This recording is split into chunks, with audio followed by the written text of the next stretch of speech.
under the bridge, but what you feel about this matchup? Unbiasedly, what you feel about this matchup? You know these dudes very Shakur well. had talked about this before it was actually official, and I'm like, cool. You know this fight, right? Cool, like, nah, bro, I know, bro. You know what I'm saying? So, like, we all excited about the fight, bro. Like, we all know it's at stake. Like, we've been knowing Teofimo since we was 12 or 13 years old and amateurs, bro. Like, we all been winning nationals together. Now we're pro having to fight each other, so Teo know who he fighting. Yeah, man. Things got spicy when Keyshawn Davis exchanged heated words with Teófimo López, and there was nothing playful about it. It's all love, right, Keyshawn? It's all love, right? It's all love, right, Keyshawn? It's all leave, right? All right, that's it. It's just a young kid trying to get clout. You know, hasn't made anything, hasn't made no noise, can say what he wants to say. However, hasn't done the recognition, hasn't won a world title. So who is Keyshawn Davis? These guys want clout. Do you guys not understand this? The moment they all get into the moment, right? The momentum. They feel the IQ. They feel the punches. They say, oh, this is real life. I don't want to get knocked out in front of the world. Keyshawn didn't sugarcoat a thing, straight up warning Teo that Shakur Stevenson isn't just going to outbox him. He believes Shakur is going to knock him out if Teo gets reckless. I see it starting off slow. Okay.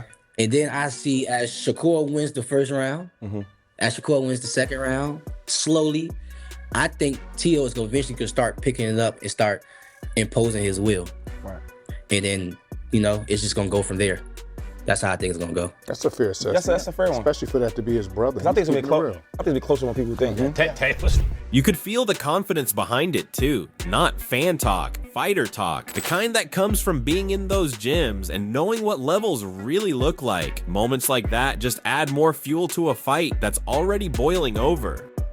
A lot. I think he's a guy who went out there and he done the things that everybody asked him to do. He beat the Lomachenko, he beat the Josh Taylor, and he ain't really get the credit for it. So when you don't get the credit for it, it feel like your mental kind of go down with some guys. And I think with him, he kind of didn't go about it the right way. He ain't go about it in a way to where it's like, keep waiting your moment, keep pushing, your time is gonna come. He felt like his time came and nobody respected it. So I did see the drift in his mental, but I think that's a weakness in his game, to be honest. Come fight night, we come in there to make sure we come out victorious. So Teo is a hell of a fighter, I understand that, but I don't think none of these dudes is on my level when I'm at my best. So he got a lot to deal with come January 31st. And once you strip away the noise from the press conference, the psychology of it all becomes way more interesting than the volume ever was. Those weren't just insults flying around, they were probes. Teófimo López wasn't trying to win the moment. He was trying to disrupt the operating system of Shakur Stevenson. That's the real play here. What I think is that Teo just penned outline by being as disrespectful as he can at the press conference. Because he wants to try to piss this kid off so the kid come fight with him. You understand me? Because with me, he had exactly what he wanted. Because as soon as I go in there, I'm coming straight to his head. You understand where I'm coming from? So, but I think that's what he's trying to get. Yeah, you feel me? But I think that's what he's trying to get Shakur to do. Because why would you say that to a person? What does that have to do with boxing? You feel me? He knows that Shakur has great feet and he's not going to be able to catch Shakur if he lets Shakur take his time to do what he does. So he got to try to make Shakur come in and try to kill him, which is what he just did at the press conference. Shakur is at his most dangerous when he's calm, detached, and processing information in real time because he doesn't fight off emotion, he fights off data. He reads shoulders, feet, breathing patterns, and builds the fight like a live algorithm, adjusting without ever needing momentum or adrenaline. Teofimo, meanwhile, is explosive and creative, but his brilliance usually comes in bursts that still rely on structure. When things get chaotic, he looks for an outline to reset himself. That's why the disrespect mattered. So I don't feel bad about what he did at the press conference. I understand it now. When I saw it, he knows that he is right now. He ain't got much chance than outside picking a shot with Shakur because you don't beat Shakur like that. But if he can make Shakur get reckless and talk reckless to him, he's talking reckless to him to force him to hopefully force him to be reckless. You understand me? So what I would have did, like I said, I would have been reckless at the press conference, so I ain't got to be reckless in the ring. You understand me? I really ain't got that recklessness out the way. You feel me? Just so you know, I know where to be reckless at. Wherever you be reckless at is where I'm going to be reckless at. You understand me? So, and we got that out the way. So when the fight comes, I can get back to my fight game. You understand me? But he's just trying to do things to draw Shakur to him, to make Shakur be reckless, because if Shakur fights reckless, that gives him his best chance to win. And that's smart on Teo's part.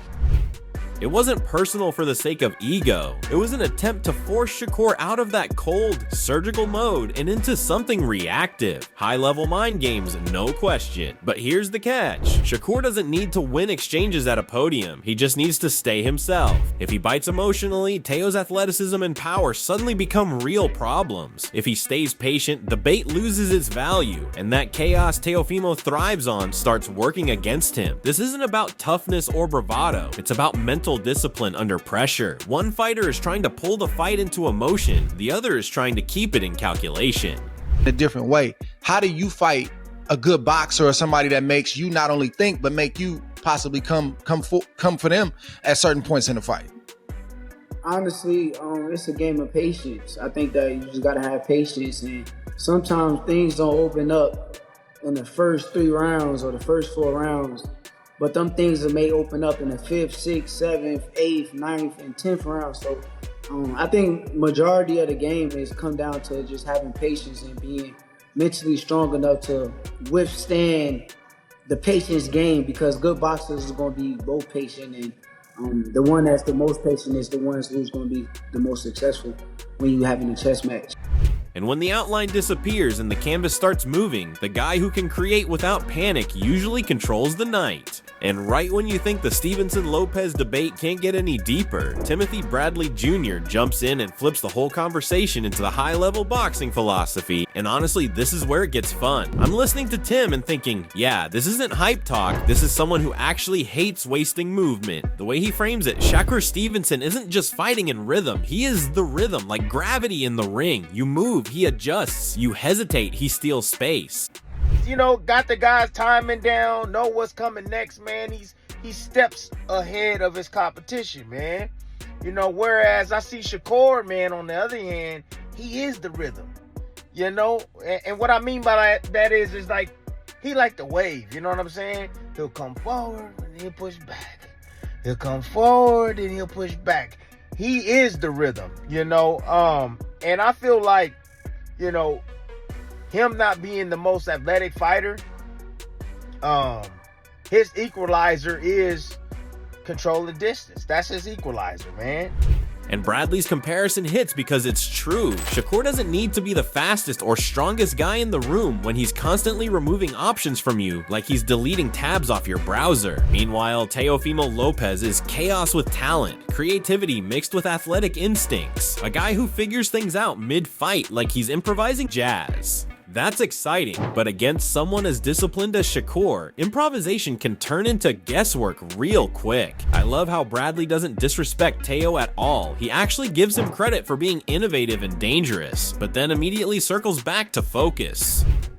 Teo, more so, I would say he's fast, you know, explosive, and got that punching power, you know, to hurt you, you know, he can sting you. Whereas Shakur is more so like, I would say quick thinker. Very decisive fighter, you know what I mean? With his movements, decisive with, you know, all his movements. Everything he does inside the ring, there's always like a purpose to it. You know, he's always in the right position, you know, to avoid a shot or to land a punch as well. Shakur doesn't play to the crowd, doesn't drift, doesn't get distracted. He stays locked in like a student who already knows the answers before the test starts. And when Tim says Shakur takes the air out of the fight, that's not an insult, that's a warning. Because once frustration sets in, athleticism starts working overtime, mistakes creep in, and suddenly you're down rounds without realizing when it happened. Bradley's take isn't flashy, it's surgical, and that's what makes it convincing. He's basically saying, if this turns into a thinking contest instead of a track meet, Shakur lives there. And once you see the fight through that lens, it's hard to unsee it. You know, Shakur, again, he ain't got the athleticism. He ain't got that explosiveness like Teofimo Lopez got, man. He ain't got that, you know. But what the thing is that Shakur, he knows how to follow a plan, man. He does. And I think that's a major difference, too, in the fight. And he comes in there and he takes away, man, and he takes away whatever you got going on or whatever you think you're trying to do. Nope. He gonna take that away from you. And right after Timothy Bradley Jr. broke the fight down like a man circling danger with a flashlight, the conversation naturally levels up when Coach Rob steps in, because now we're not talking opinions, we're talking bodies and engines. I'm listening to this and thinking, yeah, this is where fans oversimplify things. People hear 5 pounds and act like it's pocket change, but anyone who's ever cut weight knows that's the difference between surviving a fight and feeling alive in one. From Rob's angle, Shakur Stevenson moving up isn't about chasing power. It's about freeing the machine. Less drain, more snap, sharper legs late, and that's scary because Shakur already wins with timing and IQ. Give him more strength without sacrificing discipline, and suddenly those clean touches feel heavier, even if they're not highlight reel bombs. What I really like is how Rob doesn't disrespect Teofimo Lopez at all. He makes it clear Teo is still the freak athlete in the room. Explosive, twitchy, dangerous from weird angles. But then he flips it and says the quiet part out loud. Athleticism only matters if you're landing it. And against someone who controls range like Shakur, wasted explosions turn into cardio attacks real fast. And he definitely has the athleticism edge over Shakur. Now, I think Shakur's defense is high caliber, and his IQ is also high caliber. So it's a really good matchup because it's kind of like Teo brings, he can either, depending how he fights Shakur, he can either make it a tough night or he can make it an easy night for Shakur. And this is where it gets interesting for us as fans, because Rob basically frames this fight as efficiency versus ignition. Teofimo is fire, quick sparks, sudden bursts, moments that change rounds. Shakur is electricity, steady, controlled, and always on. I love how Rob points out that Shakur isn't a flashy combination guy, he's surgical. 1, 2, step out, reset, repeat. And that style ages beautifully over 12 rounds, especially when you're not starving your body anymore. Meanwhile, Teo can absolutely make this ugly or electric depending on his choices. He can force chaos or accidentally hand Shakur a clinic by rushing at the wrong times. That's the tension of this matchup. One guy thrives when the fight stays calm, the other thrives when it gets uncomfortable. And Rob's breakdown quietly reinforces what Bradley hinted at earlier. If this turns into a conditioning and decision-making contest late, that extra strength and freshness might matter more than raw explosiveness. You're not just watching punches anymore, you're watching who managed their body better over camp. And when you frame it like that, this fight stops being about who's more athletic and starts being about who's more efficient when it actually counts. Same thing goes for Shakur. Shakur can try to stay on the ropes the whole time, or he can utilize his legs and box circles around Teo. We don't know. But definitely with the athleticism edge, I'm going to give it slightly over to Teo. But you know, not saying that Teo doesn't have a good IQ.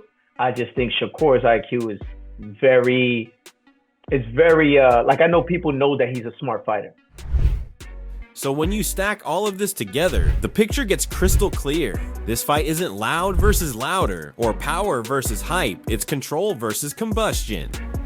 You've got Shakur Stevenson operating like a calm processor, stacking data, stealing rounds, and letting frustration do the damage for him. On the other side, Teofimo Lopez brings volatility, athletic brilliance, and the ability to flip a fight in a single moment if you give him the wrong opening. The press conference noise, the mind games, the weight talk, the training camps, all of it funnels back to one question: who stays disciplined when the plan starts cracking? If this becomes emotional, reckless, or rushed, that favors Teo. If it stays measured, efficient, and calculated, Shakur turns it into his kind of night. That's why everyone from fighters to coaches keeps circling the same theme: patience versus pressure, efficiency versus ignition. No gimmicks, no shortcuts, just who executes better when it actually matters. Right, but I think that when we talk about fighters throughout these eras, he's not really mentioned in these things because of the opposition who he has faced. but he does have some great IQ. And from a coach's standpoint, I get to see how he does certain things, why he does certain things. I'm like, that's smart, and he capitalizes. He got good range control. So it's going to be interesting for sure. Now I want to hear from you. How do you see this breaking down when the lights are on and the rounds start slipping away? Does Teofimo force chaos, or does Shakur quietly take control and never let go? Drop your thoughts in the comments. Let's really debate this one. And don't ever forget to like, share, and subscribe to Boxing Headquarters. See you in the next one.